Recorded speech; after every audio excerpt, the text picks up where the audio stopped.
Okay, y'all, I wanted to record a Monday update. This is for all the subscribers and everyone else who follows me. I was going to write a long email, but I'm like, you know what? Y'all don't really read all those long emails anyway, so I'm just going to say it straight to you. And today I want to talk about how you can create consistency. Remember, your success is going to come from the consistent actions that you take every day. Friend, we are not looking for you to win the lottery. Now, if you win, call me. But you only win the lottery one time, but you have a whole life, meaning the majority of the money, the success, the fulfillment, the life that you're going to create is going to come from your daily activities.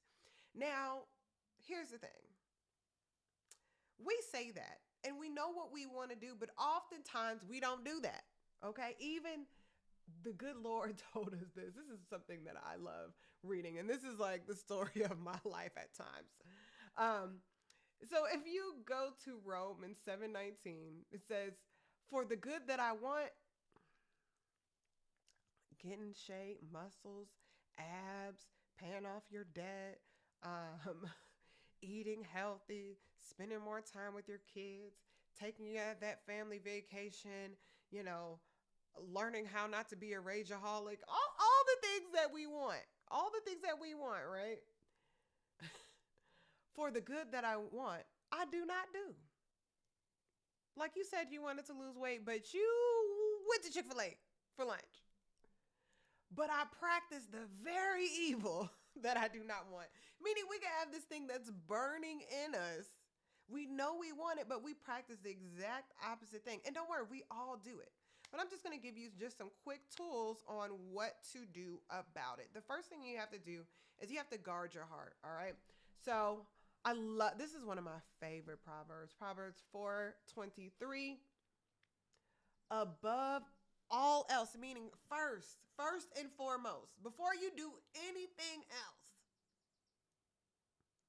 first seek first the kingdom of God. But above all else, guard your heart, for everything you do flows from it. Meaning, whatever heart space that you're in, meaning how you feel every day, where your mind is at, where your will is at, how your emotions is at, impacts every single thing that you do. Your kids feel it. Your employees feel it. Your spouse feels it. Your gut feels it because you're eating based upon where your heart space is. Your health feels it. Everything is feeling this. But we're going to go back to the other scripture. We're still doing the wrong thing. Why? Because we're not guarding our heart. So I'm just going to give you like some simple tools on how to do this. The first thing is, what does that mean? Your heart is basically your mind, your will, and your emotions.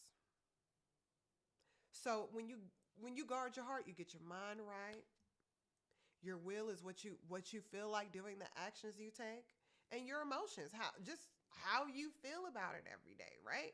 It's really hard to go out there and lead a company when you're really dealing with a lot of depression, or you're constantly anxious, or you're angry, or you're impatient, or just all of these different things. You're agitated. And so I'm going to show you just a few ways that you can do that. Number one, I want you to stop hustling backwards. Society will tell you to focus first on being disciplined, showing up every day, do this, get all your work done, and keep going, keep going. Wait, keep pushing back that vacation, keep pushing this away. You could spend time with your kids later. You could do this, you could do that, right? And they're doing that because they're trying to control productivity, and I get it. But that's actually hustling backwards. Because, and this is for, especially for my entrepreneurs, and some of my clients have heard me say this like recently. You can do that, but you will burn out. And sooner rather than later, you will find that you don't have the energy to consistently do all of those things. So it always works at first. And the next thing you know, you start tearing down the same thing that you built because your heart is just dry. It's swallowed up. And so I'll give you an example. Today's Monday when I'm recording this. This Monday, instead of just hopping straight into everything I had to do, guess what? I took my dogs on a nature walk. I have an hour in the morning. Sun comes up at 6 a.m. Go out there, walk in nature, sit underneath the waterfall, do what I need to do. Then I started journaling, writing everything I needed to do. And then get in my car, do whatever, finish the rest of the day. And guess what? My work day today has been so fruitful. My conversations have been so fruitful because I'm at peace.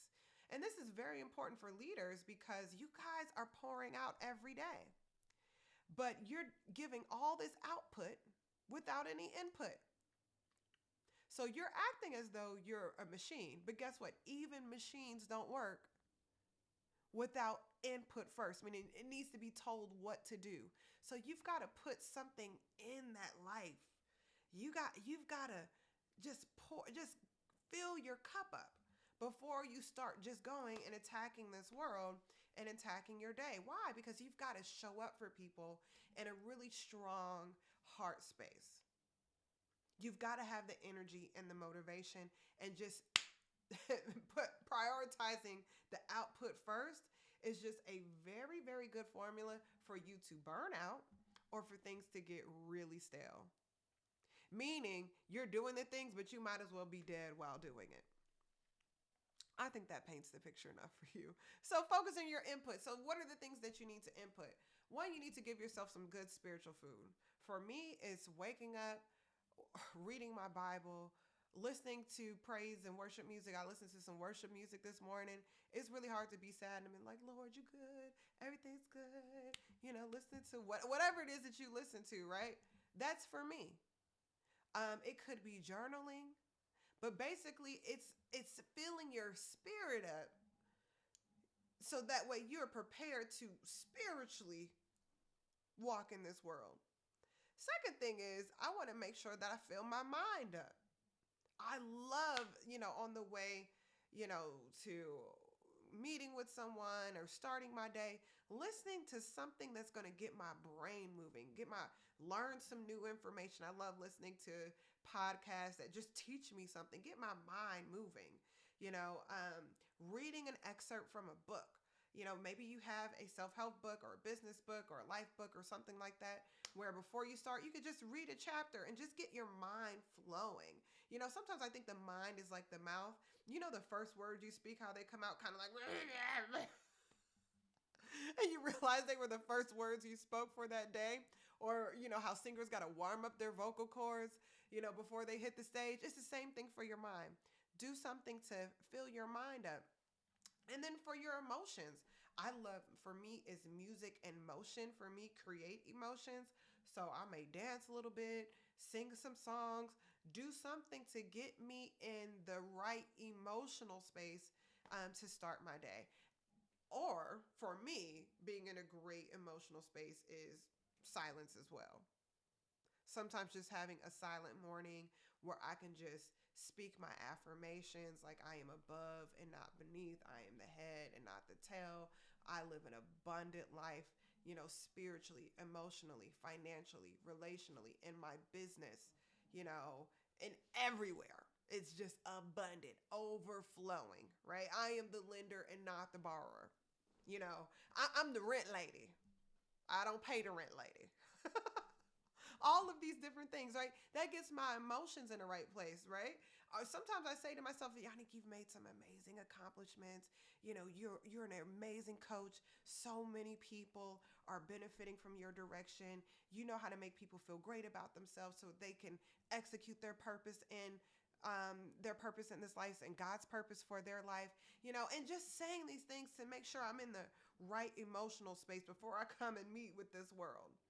And it's because you got to pour, and you can't pour into people if you haven't filled your cup up.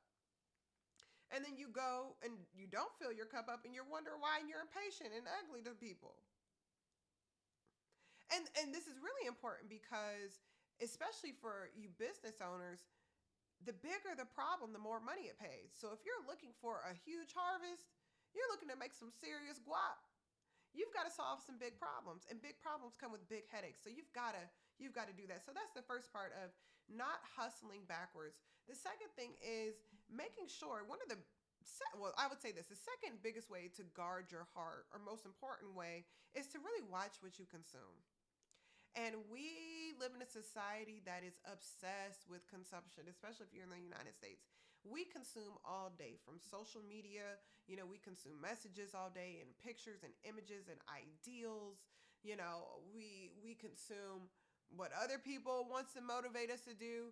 When you think about social media, I mean, people put millions of dollars worth of advertisements to influence what you think about and how you feel.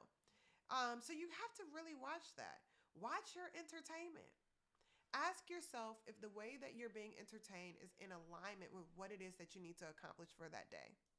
For instance, I saw everyone online this weekend watching Risa Tisa on TikTok and everything else, and I'm like, man, I don't want to experience secondhand trauma. Because when you consume people's stories, part of it is great because it makes you more compassionate, makes you more informed, but it's almost like you're living through that person's experience. And it becomes a shared experience. And it triggers all the different things that may be happening in your life or maybe have happened in your life. And so suddenly you're being hit with this new wave of emotions that you wouldn't have had if you would have just consumed something that was a little healthier. And this is the thing about entertainment. Entertainment is like strong doses of sugar. It feels amazing while you hit it and while you eat it, sorry. And then you hit like this crashing point where it all just drowns. You hit the wall. And then when you hit the wall, guess what you end up doing? You go back for more. And then you go back for more and you go back for more. And the next thing you know, your day is consumed with consumption and trying to pick yourself up emotionally instead of being focused on doing the thing that you're supposed to be doing that day, which is building your life, pouring into your relationships, pouring into your strategies, pouring into your finances, and all of those things. So really watch that. I listen to the music that I all the time. Like I really watch music. First thing is, if the music is like negative in any type of way, I don't even want it played in my house. Like, it might be a track that's a huge hit right now. I might have to wait until I'm in my car outside of my house to play it because I need my home to feel like a place of peace. But my other home is my spirit and soul, and I don't want to walk around with all of these misaligned or contradictions that came to me musically. It's the same thing for television shows or whatever. So make sure that you're really guarding your heart with how you're consuming entertainment, music, movies, things of that nature. Remember, your heart is your mind, will, and your emotions, and you're supposed to be guarding that above all things. And what influences your mind, your will, and your emotions more than entertainment, media, music, and screens? Tell me. Please lie to me. Please lie to me. And then the next thing too is make sure that you're also focusing on what you're consuming as far as the food that you eat. Are you eating brain food? Are you eating things that are going to make you motivated to go ahead and go to the gym? Talking to myself, Yannick. Are you going to eat things that are going to make you want to lay down and sleep for 3 hours? So now you're definitely hustling backwards because you ate an extra 1,500 calories and you're not going to burn anything off because you ate something that just makes you want to lay down and go to sleep instead of eating things that's going to give you the energy to power through. And last but not least, these are for all my workaholics and my overachievers because I know y'all are on this email list and on YouTube and all the rest of the sites as well. You have to start living life. Sometimes we get in a place to where we're operating and we think we're motivated, but we're really running away from our fears. We're running away from fear of poverty, running away from, you know, just the fear of of a lack of significance, meaning you got to do this because I need to feel significant. People need to know me, this and this and that, which is a totally different video. Um, and so you're thinking you're being motivated towards achievement, when really you're just running away from all of your fears. And what ends up happening is you end up putting the things that are really important in your life on hold forever. And then next thing you know, when it is time for you to really grind and to get strategic, you don't really feel like doing the things that you need to do. And the reason being is because when you're not living life, all that extra hard work becomes your life. And I'll give you an example. Have you guys ever seen people train to do shows like figure modeling, and they're getting all buff and they're, about to go on stage and do their poses and things of that nature. So when they're doing that, they're prepping for that. They go on an extreme diet. Sometimes they're only eating like string beans and a little bit of chicken or just whatever. They go on this extreme diet. They're eating, just super clean, super crazy. They're working out like crazy. But that's not something that they do forever. They're doing that in preparation for a show. And then once they do that show, they go back to regular life. Now, it doesn't mean that they're sitting on the couch eating Big Macs all day, every day, but they go back to a more sustainable way of life. I find that some of my overachievers, especially those who have been driven by fear or they're driven by resentment or I'm going to show them or, they need to feel significant. What ends up happening is they operate in a way that's unsustainable. They don't live life. They don't go to the concert. They don't go on vacation. They don't do any of those things. And when it's time to show up, they just can't. Or they really don't want to. And it's because the thing that they're doing has become their life. Because they're not living an actual life. And so it's really hard to put forth more effort into your work when work has already become your life. So anyway, this is my Monday update. I hope this helped y'all. I tried to keep this within 20 minutes and I think I have. So I'm trying to make that my new MO until it's time for like the official teaching. So I hope this helped. Remember, guard your heart above all else because everything that you do flows from that.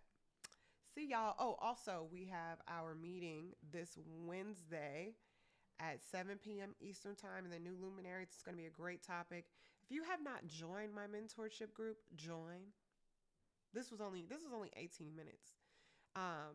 And I felt like I just went in, but I want to go in with you a little bit more personally. No, I want to help you to really achieve the purposes that God has set forth in your life and to just stay on track. My mantra for this year is to help women get back on their authentic path, the path that God had set forth for them. And that's what we're doing. Honey, we are breaking barriers. We're breaking strongholds. We are getting our minds right, our spirits right, our emotions right, our business plans together, our strategies together, our relationships together. We're getting it all together so we can get back on our authentic path. And you can too. Join the group. And yeah, I'll post a link to that.